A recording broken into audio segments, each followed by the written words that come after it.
চির অভাগী সিঙ্গেল আমি, বাড়ি থেকে বিয়া দেয় না। বাবাকে বলি আবার মাকেও বলি, আচ্ছা বিয়ার কথা কানে নেয় না। হেই, সারা দেশে শান্তি নাই, আমার একটা বউ নাই, আমার একটা বউ চাই। বউ ছাড়া রাতে আমি একলা একলা কেমনে ঘুমাই। হেই, আসসালামু আলাইকুম মিয়া ভাই। ওয়ালাইকুম আসসালাম। হাই ইয়ো,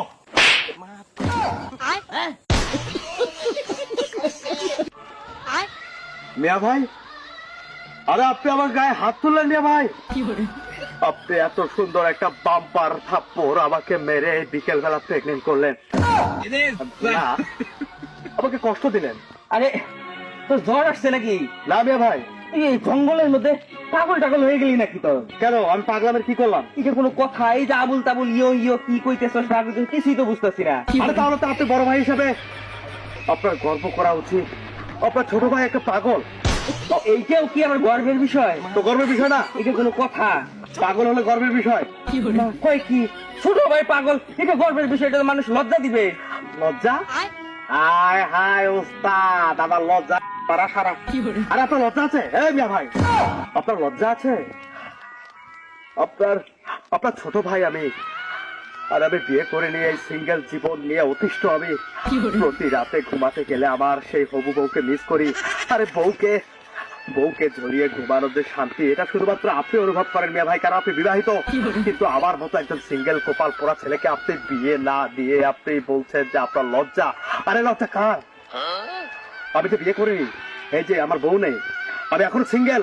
আর আপনার মতো একজন জলজান্ত এরকম বড় ভাই থাকতে আপনি এই শোন, তুই যে বিয়ে করতে চাস, তুই তো নিজেই কোনো রুজি রোজগার করস না, বউরে কি খাওয়াবি? হ্যাঁ, রুজি রোজগার? হায় হায়, বউরে কি খাওয়াবো? আর আমার বউ কি না খেয়ে মরবে? আর আপনার বউ যে খায়, আমার ভাবি, হ্যাঁ সম্মানিতা ভাবি যান, সে তো খায়, না খেয়ে মরে নাই। একটা বউ যদি আমার বাবা পালতে পারে, তাহলে আমার বউকে সে পালতে পারবে। শোন, নিজের বেলায় 16 আনা আর পরের বেলায়। তোর এই পাগলামির জন্যই আব্বা বগুড়া গেছে গা ধান কাটবার। আব্বার মাথাটা তো তুই খাইতি সারাদিন রাত 24 ঘন্টা খালি বিয়া দাও বিয়া দাও, বউ দাও বউ দাও। হ্যাঁ, আব্বা গেছে গা রাগ করে বগুড়া ধান কাটতে, হ্যাঁ তুই আমার মাথাটা একদিন খাইতেছ। তোর জ্বালায় আমিও জামগা বগুড়া ধান কাটবার। আই মিয়া ভাই, এত সুন্দর সুখবরের জন্য আপনাকে অভিনন্দন জানাই। আপনি এই মুহূর্তে যান চলে যান বগুড়ায় ধান কাটতে যান। আপনাকে আমি আর এই বাড়িতে দেখতে চাই না। আপনি আমার বড় ভাই হিসাবে একজন ব্যর্থ মানুষ, একজন ব্যর্থ পুরুষ। আপনি হারবাল খান, সরি, আপনি বগুড়া ধান কাটতে যান।